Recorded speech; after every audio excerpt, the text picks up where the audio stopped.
Mohanavani Telugu podcast వింటున్న శ్రోతలందరికీ హృదయపూర్వక ధన్యవాదాలు. ఈరోజు ఈ షాట్లో చాలా అద్భుతమైన విషయాన్ని విని తెలుసుకుందాం.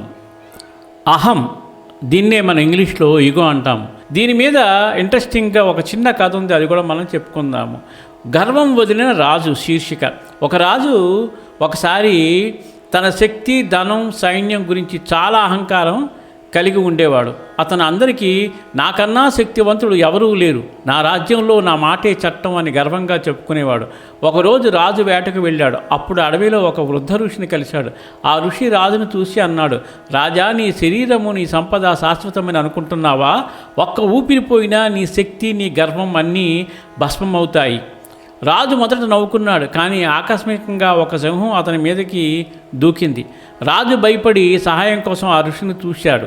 ఋషి తన శాంతమయమైన చూపుతో సింహాన్ని దూరం పంపించాడు. రాజు క్షణంలోనే అర్థం చేసుకున్నాడు, నా శక్తి కాదు, నా గర్వం కాదు, నిజమైన శక్తి వినయమే. ఆ రోజు నుంచి రాజు అహంకారం వదిలి వినయంతో పాలించాడు. నీతి: అహంకారం ఉన్నంత వరకు మనిషి నిజమైన జ్ఞానాన్ని పొందలేడు. వినయమే మహా గుణం. ఇదండి అద్భుతమైన కథ. కాబట్టి ప్రతి మనిషిలోని అహం అనేది ఉంటుంది. ఇది ఒక రాక్షస లక్షణం అని కొంతమంది అంటూ ఉంటారు. కాబట్టి ఈ పైన చెప్పిన కొన్నైనా మనం పాటించి మనలోని అహంభావాన్ని తగ్గించుకొని ప్రశాంతంగా ఉంటూ దేవుని ధ్యానిస్తూ ఆ దేవుని యొక్క కరుణా కటాక్షాలు పొందాలని మనస్ఫూర్తిగా కోరుకుంటూ, సర్వేజన సుఖినో భవంతు, లోకా సమస్త సుఖినో భవంతు. స్వస్తి. ధన్యవాదాలు.